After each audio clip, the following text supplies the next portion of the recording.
நீ எந்த விஷயம் எந்த சுவாமி போட்டா கூட யாரும் வந்து அங்க வந்து ரொம்ப வந்து சீரியஸா எடுத்து கேட்க மாட்டாங்க. சரி சொல்லிட்டு விட்டுவாங்க. பட் ஆனா இப்ப இதெல்லாம் பண்ணாம இருக்கும் பொழுது அவங்களுக்கு கஷ்டம் கொடுக்கும். அடுத்த வருஷம் அவங்களுக்குள்ள பிரச்சனை வந்துடும். ஏன் ஒரு காவு கூட வாங்கறதுக்கு வாய்ப்புகள் உண்டு. அந்த அம்பிகை உத்தரவு கொடுத்தால் மட்டும்தான் நீ வந்து உத்தரவு மீறி நீ அந்த காலிவேஷம் போட்டினா அடுத்த வருஷம் போடுறவங்க இருக்க மாட்டாங்க.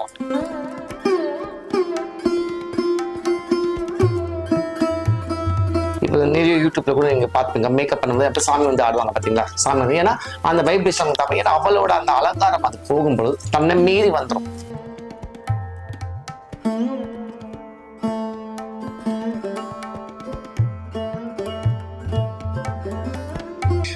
கடவுளுக்கும் மனிதருக்கும் உள்ள அந்த கனெக்ஷன், அந்த டீப் சோல் வந்து அப்ப வந்து டிஸ்டர்ப் ஆகும்.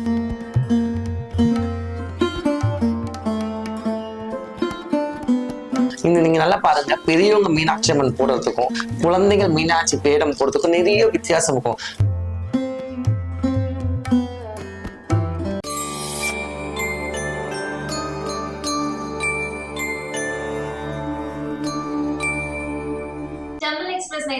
வணக்கம். ஆன்மீகம் சம்பந்தமா நிறைய விஷயங்கள் பேச போறோம். நம்ம கூட இன்னைக்கு சாமி மலாய்க்கா இருக்காங்க. வணக்கம். வணக்கம்மா. இன்னைக்கு நிறைய பேர் போட்டோ ஷூட் பண்றேன்னு சொல்லிட்டு சாமி மாதிரி எல்லாம் வேஷம் போட்டு போட்டோ ஷூட் எல்லாம் பண்றாங்க. சோ மனுஷங்க அப்படி சாமி மாதிரி எல்லாம் வேஷம் போடலாம், தப்பு கிடையாது. ஏன்னா இப்ப நீங்க முன்னாடி பாத்தீங்கன்னா நடிகைகள் வந்து படம் நடிக்கிறாங்க, கரெக்ட் தானே? இப்போ எத்தனை நடிகைகள் வந்து எத்தனை கதாபாத்திரங்கள் நடிக்கிறாங்க. பட் ஆனால் இதே சாமி படத்துல நடிக்கும் பொழுது நம்மள மீறி ஒரு உணர்ச்சி பொங்கும். அந்த அம்பிகையே நேரில் வந்து நின்று காட்சி கொடுத்து பேசுற மாதிரியே தெரியும். ஃபார் எக்ஸாம்பிள் எத்தனையும் பழங்காலத்து படத்துல நீங்க பாத்தீங்கன்னா, ஃபார் எக்ஸாம்பிள் திருவிளையாடல், ஆதிபராசக்தி, இன்னைக்கு வந்து பேசப்படுற படங்கள் தான் சமயபுரத்து மாரியம்மன், இதெல்லாம் வந்து பாத்தீங்கன்னா அப்படியே எஸ்பெஷலி அதுல வந்து கேரர் விஜயா அவங்கெல்லாம் வந்து ரியலி வந்து கிரேட்னு சொல்ல முடியும். ஏன்னா எல்லா கேரக்டரும் அவங்க அந்த சாமி கேரக்டர் அப்படியே தெய்வங்க தத்ரூபமா வந்து நிக்கிற மாதிரி அப்படியே நிற்பாங்க. ஸோ அது தப்பு கிடையாது. பட் ஆனா என்னன்னா இதுல வந்து நம்மளுக்கு வந்து மைனஸ் பிளஸ்ன்னு இதெல்லாம் நம்ம பார்க்கக்கூடாது. ஏன்னா தெய்வத்தோட மேக்கப் அணியும் பொழுது எல்லாமே அது நல்லதுதான். பட் ஆனா இதை வந்து நான் எதுக்கு மெயினா இன்னொரு எடுத்துக்காட்டு நான் சொல்ற வரேன்னா, இப்ப வந்து தசரா நடக்கும் தெரியுமா, முத்தாரம்மன் கோவில்ல. இப்ப அந்த முத்தாரம்மன் கோயில்ல பாத்தீங்கன்னா எல்லாமே வேண்டுதல் செலுத்துவாங்களாம் வருஷம் வருஷம். அது நீங்க கூட கேள்விப்பட்டிருப்பீங்க. அந்த வருஷம் வேண்டுதல் செலுத்தும் பொழுது நிறைய பேர் என்ன வேண்டிக்குவாங்களாம், நான் வந்து காளி வேஷம் போடணும் சொல்லிட்டு வேண்டிக்குவாங்களாம். பட் ஆனா எல்லா வேஷத்துக்குமே வந்து அங்க வந்து உனக்கு வந்து பர்மிஷன் உண்டு. நீ எந்த வேஷம் எந்த சுவாமி போட்டா கூட யாரும் வந்து அங்க வந்து ரொம்ப வந்து சீரியஸா எடுத்து கேட்க மாட்டாங்க. சரி சொல்லிட்டு விட்டுவாங்க. பட் ஆனா இந்த காளி வேஷம் போடுறாங்க பாத்தீங்களா, அவங்க மட்டும் உள்ள அந்த முத்தாரம்மன் கிட்ட வந்து விரதம் இருந்து பர்மிஷன் கேட்கணுமா, அதாவது உத்தரவு கேட்கணுமா. அந்த அம்பிகை உத்தரவு கொடுத்தால் மட்டும்தான் நீ வந்து காளி வேஷம் போட முடியுமா. அந்த உத்தரவு மீறி நீ அந்த காளி வேஷம் போட்டினா அடுத்த வருஷம் போடுறவங்க இருக்க மாட்டாங்க. எஸ்பெஷலி அந்த காளியோட உத்தரவுக்கு மட்டும் வந்து அவ்வளவு பேர் வெயிட் பண்ணுவாங்களாம். இப்ப 100 பேர் வேண்டுதல் வச்சுக்கிறாங்க வச்சுங்களேன், அந்த 100 பேருக்கு அந்த அம்மா வந்து உத்தரவு கொடுக்க மாட்டாங்க. யாரு வந்து வருஷத்துக்கு போடுறாங்களோ இல்ல அந்த அம்மா யாரு நினைக்கிறாங்களோ அவங்க மட்டும் தான் காளி வேஷம் போடுவாங்க. அதனாலதான் அந்த திருவிழா பாத்தீங்கன்னா காளி வேஷம் போடுறவங்களுக்கு ரொம்ப முக்கியத்துவம் தருவாங்க. பார்த்துருக்கீங்களா? எவ்வளவோ வேஷங்கள் போடுறவங்க வந்தா கூட அந்த காளி வேஷம் போடும்போது ரொம்ப முக்கியம் தருவாங்க. அது வந்து டைரக்டா உள்ள உட்கார்ந்துருக்கிறப்ப முத்தாரம்மனோட அந்த டைரக்ட் பர்மிஷனோட காளி வேஷம் போட்டு வருவாங்களாம். ஸோ எதுக்கு இதை நான் சொல்றேன்னா, இப்ப நீங்க கேட்கலாம், அப்ப வந்து எவ்வளவு பேர் வந்து இப்போ இருக்கிற காலகட்டத்துல போடுறாங்களாமா சொல்லிட்டு. இப்போ இருக்கிற எத்தனையோ அம்பிகை வேஷம் போட்டாலும் காளி வேஷம் போட்டாலும் கூட என்ன பண்ணணும்னா, அந்த சாமி வேஷம் கலைக்கும் பொழுது சும்மா அப்படியே நம்ம டைரக்டா மேக்கப் கலைக்கிற மாதிரி கலைக்க கூடாது. ஃபர்ஸ்ட் வந்து திருஷ்டி எடுத்துடணும். நம்மளுக்கு வந்து திருஷ்டி எடுக்கணும். அப்ப யாராவது வந்து ஆழம் கரைக்கலாம், இல்லைன்னா கற்பூர ஆரத்தி ஏற்றி இறக்கி நம்ம வீட்டு வாசல்ல வந்து போடலாம். அதே மாதிரி ஆழம் கரைச்சி கண்டிப்பா ஆழம் கரையணும். காளிக்கெல்லாம் கண்டிப்பா ஆழம் கரைச்சி ஆகணும். ஒரு பூஸ்டிக்கை, ஒரு தேங்காய், ஒரு எலுமிச்சை சுத்தி உடைச்சிடணும். ஏன்னா எல்லா தெய்வங்களோட காளி உக்ர தேவதை, மகா தேவதை, மகாசக்தி. அதனாலதான் நீங்க பாத்தீங்கன்னா கூட இப்ப நம்ம சமீப காலத்துல பாத்தீங்கன்னா நிறைய பேர் வந்து அந்த வேடங்க வந்து போட ஆரம்பிக்கிறாங்க. சாமி வேஷம் போடும் பொழுது பாத்தீங்கன்னா சில பேருக்கு வந்து மருள் வந்துருது. ஏன் மருள் வருது? இப்போ நம்ம வந்து எவ்வளவோ வந்து மேக்கப் பண்றோம், ஒரு வெட்டிங் மேக்கப் பண்றோம், இல்லை நம்ம கோயிலுக்கு சாதாரண பூசல ஒரு அழகா மேக்கப் பண்ணிட்டு போறோம். ஆனா இந்த மேக்கப் பண்ணும் பொழுது மட்டும் ஏன் அங்க தடம் மாறுது, ஏன் அவங்களுக்குள்ள ஒரு வைப்ரேஷன் இல்லைன்னா ஜெகன்மாதாவோட சக்தி அது. புரியுதா? எப்படி வந்து அம்பிகையோட அருள் ஒரு கோயிலுக்குள்ள போகும்பொழுது நம்ம மேல தன்னால வந்து சாமி வந்து ஆடும், நம்ம மேல இருக்கிற கெட்டதும் எப்படி வந்து வெளியே ஓடுமோ அதே மாதிரிதான் அவளோட அந்த ரூபம் தரிக்கும் பொழுது கண்டிப்பா அந்த வைப்ரேஷன் நம்மளால தாங்க முடியாது. அதனாலதான் பாத்தீங்கன்னா இப்ப நிறைய யூடியூப்ல கூட நீங்க பாத்துங்க, மேக்கப் பண்ணும்போது அப்ப சாமி வந்து ஆடுவாங்க பாத்தீங்களா, சாமி வந்து ஏன்னா அந்த வைப்ரேஷன் தான், ஏன்னா அவளோட அந்த அலங்காரம் அது போகும்பொழுது தன்னை மீறி வந்துடும். ஆனா போடுறவங்க நல்ல சுத்தபத்தமா இருக்கணும், தீட்டு இருக்கும் பொழுதுலாம் போடக்கூடாது. அதே மாதிரி வந்து தலை குளிச்சுட்டு ஒரு அட்லீஸ்ட் ஒரு 3 நாளைக்கு விரதம் இருந்து அந்த மாதிரி போட்டா இன்னும் நல்லது. இதுக்கு எக்ஸாம்பிள் வந்து அம்மன் படம் வந்தது, அப்படி பார்த்து வியந்திருப்போம். ஏன்னா ரம்யா கிருஷ்ணன் வந்து அவ்வளோ அழகா பண்ணியிருப்பாங்க. என்னன்னா நான் கேள்விப்பட்ட அளவுக்கு இது நான் சொல்றேன், அவங்களுக்கு வந்து அந்த அம்மன் வேஷம் வந்து சரியாவே வரலையா, போட போட வந்து ரொம்ப டிஸ்டர்பன்ஸ் ஆகிட்டே இருந்ததா. அவங்களுக்கு ஒண்ணுமே புரியலையே ஏன் வந்து இந்த மாதிரி ஆகுதுன்னு சொல்லிட்டு. அதுக்கப்புறம் இவங்க என்ன பண்ணிக்கிறாங்க, கேரள விஜயா அந்த அம்மா வீட்டுக்கு போயிட்டு அவங்க கிட்ட பேசிக்காங்களாம்.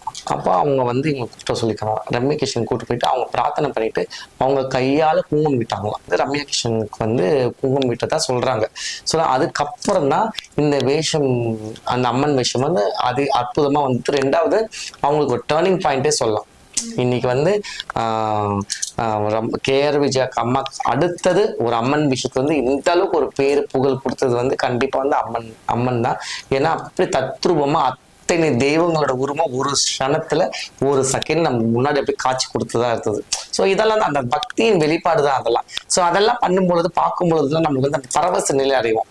அந்த பரவச நிலை அடையும் பொழுதுதான் மருள் இருக்கும் பொழுது வெளியே வந்து சாமி ஆட ஆரம்பிச்சிருவாங்க.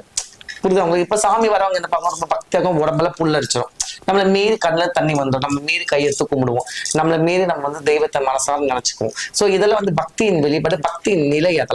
அதெல்லாம் வந்து நம்ம வந்து வெளிப்படையா நம்ம வந்து பேசவும் முடியும், சொல்லவும் உணரதான் முடியும். ஸோ இதெல்லாம் வந்து கடவுளுக்கும் மனிதருக்கும் உள்ள அந்த கனெக்ஷன், அந்த டீப் சோல் வந்து அப்போ வந்து டிஸ்டர்ப் ஆகும்.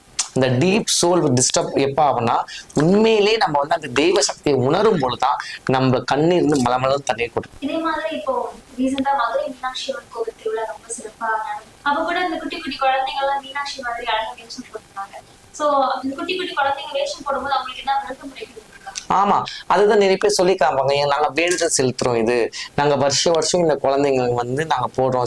குழந்தையும் தெய்வம் ஒண்ணுன்னு ஏன் சொல்லியிருக்காங்கன்னா இதனால தான். இந்த நீங்க நல்லா பாருங்க, பெரியவங்க மீனாட்சி அம்மன் போடுறதுக்கும் குழந்தைகள் மீனாட்சி பேடம் போடுறதுக்கும் நிறைய வித்தியாசம் இருக்கும்.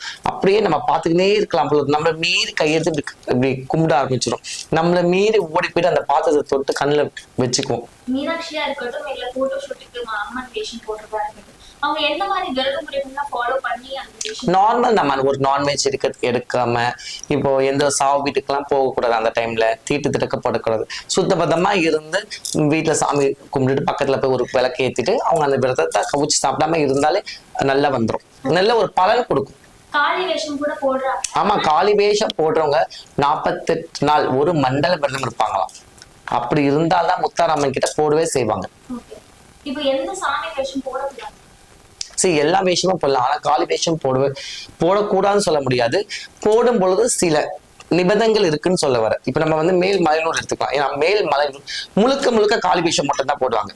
சரி, அங்காள பரமேஸ்வர் காளியின் அம்சம் தான். ஸோ மேல் மலையனூர் பாத்தீங்கன்னா மாசி மகத்தப்போ நீங்க பார்த்திருப்பீங்க. அந்த மாசி மயான கொள்ளப்போ எல்லா திருநங்கையும் சரி, ஆணா இருந்தாலும் சரி, பெண்ணா இருந்தாலும் சரி, யாரா இருந்தாலும் சரி, அந்த மேல் மலையனூர் அங்காள பரமேஸ்வரிக்கு முடி தரித்து என்ன நீங்க பார்த்திருப்பீங்க, எலும்புகுடு மாலை, எல்லா விதமான மாலை, அந்த மேல கிரீடம் வச்சு, நாக சர்பம் வச்சு, கையில வந்து கபாலம் வச்சு, அந்த வாயில வந்து அந்த எலும்பு கூட கடிச்சிக்கின்னு பார்த்துருப்பீங்க, கையில சூலம் பெரம்பு எல்லாமே வந்து விசித்திரமான ஒரு தோற்றத்தை அந்த அம்பிகை எப்படி வந்து பிச்சு எரிஞ்சாலும் அதே மாதிரி ஆடின்னு வருவாங்க, சாமி ஆடின்னு வருவாங்க பம்ப உடுக்க சத்தத்தோட. அவங்க வசதிக்கு ஏற்ற மாதிரி அதெல்லாம் பண்ணிட்டு இருக்காங்க, பார்த்துருக்கீங்களா நீங்க? ஸோ அப்போ அவங்க முழுக்க அந்த அம்பிகை அவங்க மேல வந்து ஆடுறதாவே ஐதீகம். கரெக்ட் தானே? அப்ப ஆடி வரும் பொழுது அவங்க என்ன பண்றாங்க, கோயில் படி திரும்பி வரும்போது கோழி காவை எடுத்துருவாங்க, அந்த கோழியை கடிச்சு எடுத்துருவாங்க, அந்த ஆடு ரத்த உதிரத்தை கொடுப்பாங்க. பாப்பா என்ன ஆகும்னா அவங்களுக்கு மேல அந்த இருக்கிற காளி அந்த டைம்ல சாந்தமாயிடுவோம். இப்ப இதெல்லாம் பண்ணாம இருக்கும் பொழுது அவங்களுக்கு கஷ்டம் கொடுக்கும். அடுத்த வருஷம் அவங்களுக்குள்ள பிரச்சனை வந்துடும். ஏன் ஒரு காவு கூட வாங்கிறதுக்கு வாய்ப்புகள் உண்டு. ஸோ யாரா இருந்தாலும் என்ன அந்த மாதிரி சாமி ஆடும் பொழுது கண்டிப்பா காவு கொடுத்தேதான் ஆகணும், கொடுப்பாங்க, வேற வழி கிடையாது. ஏன்னா அவர் சுடுகாட்டுல இருக்க பிடாரி அவர், சுடுகாட்டுல இருக்க நீலி, சுடுகாட்டுல இருக்கிற மகா காளி அவர்.